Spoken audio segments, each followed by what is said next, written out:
Since the start of 2023, Microsoft is up 26%, Nvidia is up 46%, C3AI is up 106%, and Google is down 13%. Okay, let's just forget about Google then.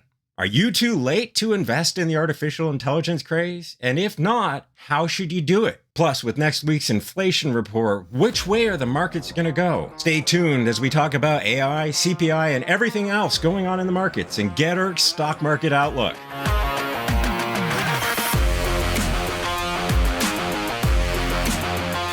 Everything really took off this week as artificial intelligence has become the new hype in the stock market. With most of the participants in the space like Microsoft and Nvidia going up, it seems a little bit off kilter that a company like Google should collapse so much, almost $100 billion in market cap, just because their product, Bard AI, failed. A lot of stock analysts are confused about why Alphabet collapsed quite so much, but I've been in the tech industry for more than 40 years, and this isn't a stock thing. This is a technology thing. Google used to be a disruptor, but OpenAI's ChatGPT has actually beaten Google's own Bard AI, which failed miserably answering a basic fact question about telescopes. Not to mention, Alphabet's CEO came out and called back the founders and said it was an all hands on deck, which just made investors panic because what the heck has Google been doing for the last decade? As an Alphabet shareholder myself, I am very frustrated by this. They have been regularly telling us that the reason they give no transparency about everything they're doing is because it's so good. Except when you think about it, Google hasn't launched a reasonable product in over a decade. And now the Department of Justice is coming after Google with a report that shows that Google might be double or even triple dipping when it comes to going after advertisers. So this is probably not the best way to play the space. That being said, as frustrated as I am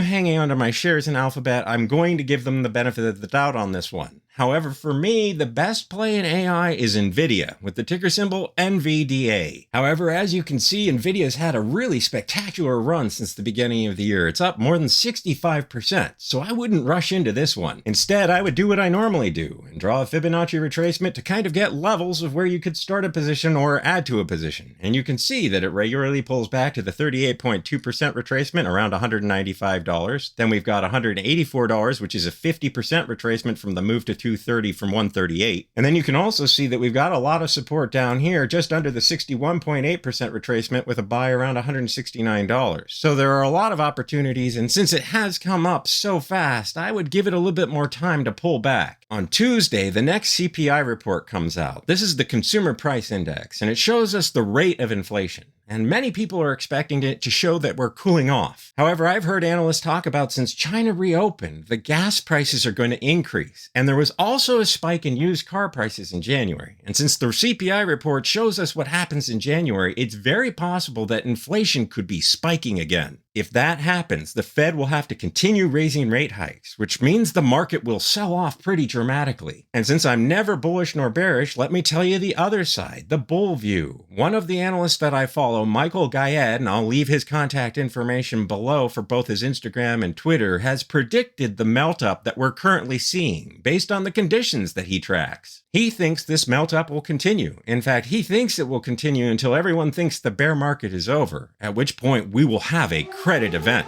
And that would be epically bad. However, in the meantime, he is bullish, and he does believe we'll see further upside. So as a long-term investor, I do what I always do. If we head higher, I'll look at positions to take profits, and if we head lower, I'll look at positions to add to. Next, let's take a look at the winners and losers in my two portfolios, the speculation in play and the investments in play. We'll start off with speculation in play, and you can see that the winner this week is the United States Natural Gas Fund with the ticker UNG, which increased 7.45%. This was as a result of Russia announcing that it's cutting back its oil production in March by 500,000 barrels per day, plus there were less natural gas inventories than were expected, so the price of natural gas has finally started to go up. But that doesn't mean the bottom is in. This week's loser is Virgin Galactic with a drop of 17.93% on no news. However, as you can see, Virgin Galactic is still up 43.39% year to date. So this is just a sign of profit taking and maybe some speculative investing coming out of the markets, which is actually a good sign for a stable market going forward. Additionally, you'll see that pot stock GRWG dropped 15.65% this week, even though it hasn't reported reported earnings yet. The reason for this is that cannabis sector earnings reports have been tremendously bad. One of my own holdings, Canopy Growth, came out and disappointed. Everyone was expecting a loss, but not only did they lose more money last quarter than was expected, they also gave guidance that they'd be losing even more money going forward. With no positive catalyst on the horizon for the cannabis sector, the entire space sold off, so that's why GrowGeneration collapsed this week. Over in the investments in play, this week's winner was Skyworks Solutions, which actually increased 6.33% in a week which was pretty bad for tech stocks. This simply happened because Skyworks reported a good earnings report, and if you have good earnings, sometimes that'll make your stock go up. This week's loser was Coinbase for a variety of reasons, and it dropped 23.46%. But you'll see that it's still up 61.4% year to date. The SEC demanded that Kraken, one of Coinbase's competitors, stop offering staked services at all, constituting what they said was a security offering, and none of these crypto exchanges are allowed to trade securities without having them approved by the SEC first. Since Coinbase also offers stake services, it's almost guaranteed that the SEC is coming after them next. And there's also a question of whether or not Ether is in trouble over this. Ether, the token that's traded on the Ethereum network, recently switched from proof of work, which was mining, to proof of stake to demonstrate growth in its own network. And if the staking is no longer valid, that could mean a lot of trouble for Ether, so this is worth watching in the coming weeks. Additionally, this news caused a sell-off in all crypto, including Bitcoin, which further impacted the Coinbase price. However, like I said, it is still up 61.4% year to date, so there's a lot further it can fall. This week, Disney announced really good earnings, although it ended up finishing the week down 2.38%. Bob Iger has returned, and he has a plan for the future, including bringing back the dividend, which I can only say thank God. Disney had a dividend for 52 years straight, and had to eliminate the dividend during the pandemic, but it didn't bring it back afterwards because it got confused, and Bob Chapek, the then CEO, thought it was more important that Disney be a growth stock.